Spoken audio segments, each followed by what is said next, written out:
What is going on, guys? Spud here, and welcome to my Life is Strange Reunion review. So we've obviously finished Life is Strange Reunion. You know, all of the footage is now on the YouTube channel. Um, and as I said, I would do a video of just doing my review on the game, what I thought about it. I never actually did one of these for Double Exposure. Obviously, I did one for Lost Records Bloom and Rage, Tape 1 and Tape 2. So I think it's only smart to do one for Reunion. Um, First of all, if you do enjoy this video, please do drop a like uh, and subscribe to the channel if you're new. As well, make sure to check out my Life is Strange Reunion playthrough. I want to say a massive thank you on the last part. I mean, the first part we got 50 views, which, you know, is very solid already. But we already have over 100 views on the final part. So thank you so much for that. It's really unexpected, to be honest. So I really, really appreciate it. Thank you so much. Um, as you'd expect in a review video, if you are interested in playing the game before watching this, there is going to be spoilers ahead, so make sure not to ruin the game for yourself. This, obviously, I'm recording this on Tuesday morning. Um, this will also be out Tuesday evening, about 6 o'clock. I think we'll probably just have it uploaded for. Um, but yeah, we'll obviously talk about the game. We're going to talk about how other people have been seeing the game as well. We'll just have we will just have some gameplay in the background muted. So like I said, it's just from the first part of the game, so there won't be any major spoilers. But obviously, I'm going to be talking about spoilers. So yeah, make sure to like if you enjoy it, and yeah, let's get straight into it. So, Life is Strange Reunion. Obviously, it starts with Chloe, um, which surprised me. I did not think the game would actually start with Chloe, but it does. And then obviously you've got Max as well. In sorry, in Reunion, obviously you play. There is parts where you do play as Chloe throughout the game, and parts where you play as Max. So it definitely has more of a hands-on approach as both characters as main protagonists compared to let's just say Life is Strange 1, where you never actually play as Chloe. You only ever play as Chloe in Before the Storm. Um, But basically, you've just come back from a trip, you know, you see, you get a text saying that loads of stuff's happening on campus, and she comes back and obviously it's on fire.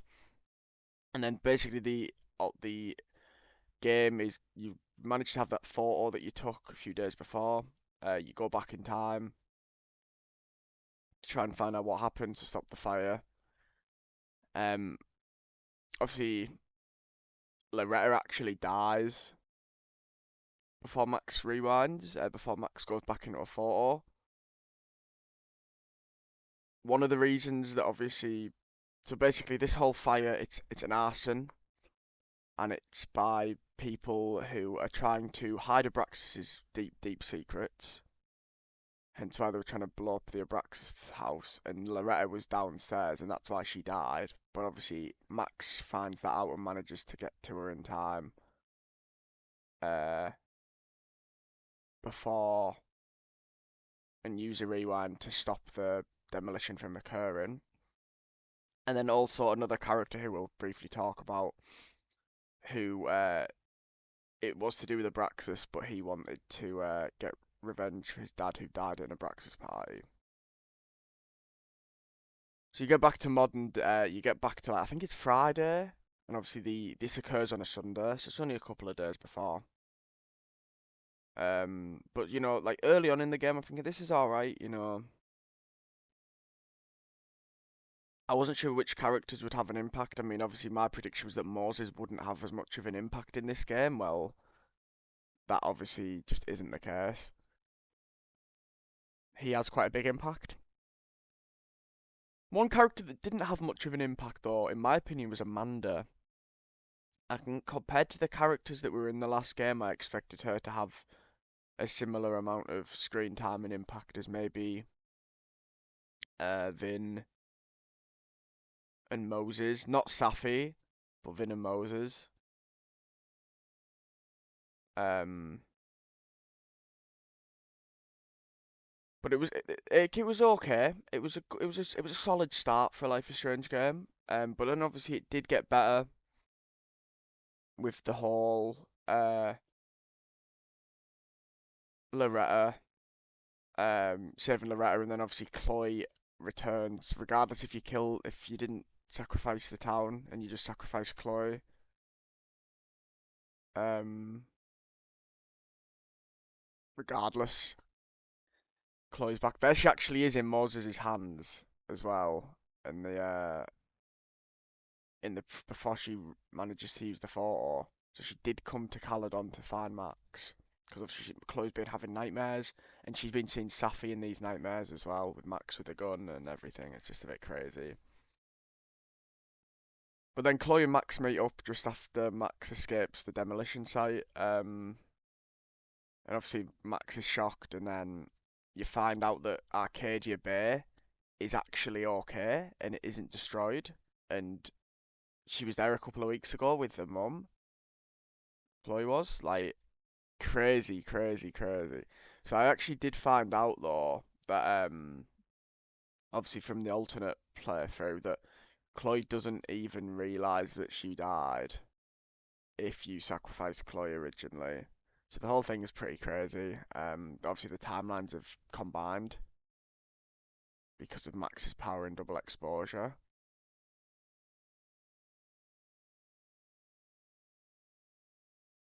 But Chloe goes to Moses. Obviously it helps having like a physicist friend because Moses knows what can obviously have some sort of idea on what he's talking about, which I think helps. As well, when before Max meets Chloe again, Safi is on campus, but she's just pretending to be someone else, and then Safi sees Chloe before Chloe sees Max, and then that obviously makes it quite interesting because obviously Max has talked about Safi before. Sorry, Max has talked about Chloe to Safi before. Um, but yeah, they're just trying to find out clues about who started the fire. And obviously then that Yasmin was part of Abraxas when this kid, this person that wasn't even in Abraxas died, and Abraxas Titan then hid his bones at the bottom of the house, and that's why they were trying to get rid of them. We had to guess who started the fires. Um, so the one that Chloe was trying to find out was like the protest fire. So you had the choice of either Ren, uh, Joey, or Lucas Colmenero. No, I didn't think it would be Lucas Colmenero, but it was between Ren and Joey. Now, I didn't actually pressure Ren into giving information. I didn't know that was a thing, but I went for Ren because I did have this theory that it was his dad that died in that Abraxas thing, and obviously I was right. So that fire got stopped because of that. And then the other one was who started the fire at the house, and to be honest, I didn't know who to pick, but then it said because of the clues I did, it said based off the clues, it's most likely to be Vin. So I went for Vin. Um, and obviously that was the right call. Vin was the one trying to start because he was almost manipulated by Yasmin to do it. He adored Yasmin, and she just wanted it all to be over because it was a bit of a shock when I found out that Yasmin was actually at the Abraxas house party where that person died. But yeah, it was a really good storyline, I thought personally, compared to Double Exposure where I thought it was quite poorly written. I was very impressed. And then obviously, um, if you get the fires don't start with Vin and Ren, happy days. But a fire still occurs because Safi puts a lit cigarette inside a bin in Moses' office. Stupid, stupid, stupid girl. Um, but then obviously like Safi and Chloe are in like the not like the dream state, but like I think they call it like they called it something. I can't remember the name of it. And ultimately, depending on your choices and how Max treats Safi and etc. etc., Safi can just die in that and not come back, or she does come back because Chloe helps her get out, and makes Safi realise that there is still stuff worth living for. And obviously the fire, Max uses her power to get them all onto the balcony, but then the ladder drops, and then this is when the big fucking bombshell happened for me. Chloe obviously decides to try and drop to help Max use her powers, but then the fire explodes, there's an explosion, and it blows Chloe off the balcony. And to be honest with you, I thought Chloe was going to die, and in my playthrough, I'm going, oh no, no, oh no, not like this. And then Max does save her. I thought she probably would, based off the fact that like she actually was trying to get there with her power. I just think it would have been a shock if they hadn't. But then again, that could have been the way that they wanted to end Max and Chloe, but I think that would have caused major fan backlash. And people can be dealing with that. So Max saves Chloe for the millionth time. Always a happy ending with these two. And then they're all alive. And unfortunately, in my playthrough, so Jeanette dies in my playthrough. I didn't know. I didn't know that there was so many determined characters. Like Loretta can die, which is crazy. Now I love Loretta. We'll talk about Loretta after the. We'll talk about like certain characters and that after the plot, basically. So you have like the memorial, and obviously for me, Jeanette died, which was a shame. And then after that, um, I was very surprised that after the like you said your goodbyes to everyone in Caledon that you'd be going away for a bit, traveling with Chloe. I thought that would just be the end of the game, but no, there was another scene where Moses gave a letter to Chloe with the actual original picture. So then you had the choice to either burn the picture and not tell Max, or tell Max, and then Max might have that guilt and try and go back. So that was a really difficult decision for me, but I used the fact that I don't think it would be good if Max went back to try and resolve things because um I personally think that it would just be unfair on Chloe. Max can't save everyone. She's not a perfect person. No one is perfect.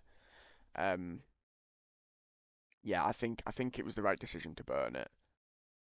And then obviously you have a little few pictures after. Obviously, if you do burn it, you go back to Arcadia Bay, you see the town, you see Joyce, you got the two whales, you go back to Chloe's house, you go back to the bench next to the lighthouse, and then that was the end. And to be honest, then they had a montage as well, um, of like Life is Strange 1 Before the Storm, Double Exposure, um, and this game. And obviously it did get me emotional. So did Chloe almost die, and that got me emotional as well. But then that was the end, and I don't know if this is the end for Max and Chloe, and a really good way to end. Deck Nine have done a fantastic job. The end of Life is Strange, though. It has potential to come back, but obviously it would have to be a completely different storyline now, which is completely fine. I think a few years though before they do something like that would probably be for the best. I mean, because it's ended on a good note. But yeah, obviously that was the end. And then other things that we have to talk about. First of all, I want to actually talk about Diamond because she was not. She was mentioned in the game, but she wasn't in the game at all, which is kind of crazy because she was obviously at the end of Double Exposure. It looked like she might have potentially have powers, so it didn't really make sense. The actual voice actor has said that can't talk about that right now. I think there is a theory that if there is going to be a new protagonist and a new storyline, that Diamond could be the potential character, but I don't like that just because she will bring up Max, she'll bring up Safi, and it's meant to be a new storyline. If they ever do bring another one, but then again, that could be the final one. If it is, then it went out on a high. You know, Double Exposure, I think on Metacritic had like a 4.5 out of 10. Whereas Life is Strange Reunion obviously has less reviews at the moment, but it's still on like 8.5, which is only topped by Life is Strange 1, I believe. So yeah, this just shows how good of a game Life is Strange Reunion is. Um, I, on a personal note, absolutely loved it. For me, at the moment, after one playthrough, it's fourth best, but I do think that after time it could potentially get ahead of Before the Storm or maybe even Life is Strange 2. I don't know about Life is Strange 2. It could get better than Before the Storm. I don't know though, because I love the Arcadia Bearcast. Life is Strange 1 will always be my favourite though. Um, but yeah, the game was fantastic. For me, I would probably give it a solid. Well, I gave Life is Strange 1 a 10 out of 10. Life is Strange 2 and Before the Storm. Life is Strange, it's probably a 9 out of 10. I think a 9 out of 10 is a fair result. I mean, I don't really know at the moment. I mean, Double Exposure for me was probably a 6. True Colours was probably an 8. I thought it was too short. Reunion, I'm gonna give a 9. Uh, we're gonna have to go in the decimals here. Uh, Life is Strange Before the Storm, probably a 9.2. 9.4 for Life is Strange. No, 9.3 for Life is Strange 2. And then a 10 for Life is Strange 1. So Reunion definitely has the chance to become second, but it was really good. And obviously, one thing I do want to say, I slightly got a prediction right that Vin or Amanda had a life or death situation. Vin can die in the fire if you don't stop him. Vin does die because the explosion he causes is so bad that obviously he'll explode on the spot. Um, so I was pretty impressed with myself that I got that one right. I didn't think I would. Um, but yeah. So Vin can die. Obviously, Amanda has literally little to no impact. Um, obviously Ren was a new character. He was an okay character, you know. Um, Noelle, the security guard, she was all right, but Loretta Rice was fantastic. And do you know what Loretta actually does? I did put this in a comment on my top 10 Life is Strange characters video, but for me now, Loretta would actually be my top 10 Life is Strange characters. I think she was genuinely fantastic in Reunion. You know, just everything about her I thought was good in that game. It's crazy that she can die. Obviously, she does die before Max goes back in the photo, because no one knew she was in the basement of the Abraxas house. But I do really like Loretta. I think she was fantastic. And I like her and Max's little like friendship, almost teacher-student friendship. I don't know. Actually, on Life is Strange Wiki, it does note that apparently Loretta has got a crush on Max. Which obviously teacher-student, not not happening, and obviously Max is with Chloe, but that's quite interesting. So she does look up to Max. I do think she's a completely different character than in Double Exposure, personally. In Double Exposure, I was a bit like, I don't really know if I like her. You know, she literally like try to like threaten Matt, blackmail Max. But no, she's good in Reunion. So I think what other predictions I had. I mean, I had Chloe or Caledon as the main choice. That's obviously just not really a thing. Would I say that the choices matter in Double Exposure? I would say that the choices didn't at the start, but I think towards the end they obviously have a massive impact, because if you don't pick Ren, people die. If you don't pick Vin, more people die. I found out how Jeanette lived, and to be honest with you, I just never would have got that. So it's a shame, but it is what it is. And when I do my second playthrough, I hope that I can keep her alive. Regarding the game length, I mean, I did a speed run in just under 7 hours. I was trying to finish it in the same night. I had work at 8 o'clock the next day. I didn't want to have to like avoid social media for the entire day and then finish the game. So I had to do it this way. And to be honest, I was fine with doing it that way. It was honestly, the game was really good, really, really good. Like I fully recommend Life is Strange. I always will. And also the soundtrack. We need to talk about the soundtrack after this. But yeah, like I know someone that potentially is going to get into the Life is Strange games, and I'm really hoping she does because she'll really enjoy it. To really enjoy it. Even if she's just probably get the first one to start with, which is completely understandable. But yeah, um, the first one is the best. It'll always be the best. But Deck Nine have really redeemed themselves. I thought Hannah and Rihanna were fantastic in their roles as well. But Double Exposure was poor, in my opinion. Not just because of what they did with Chloe, but I thought it was poorly written. I think this game was genuinely good. And I'm not just saying that because Chloe and Max got together and got their happy ending that they deserved.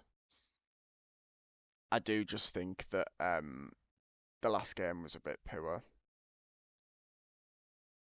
Um, Obviously this one wasn't in episodes either.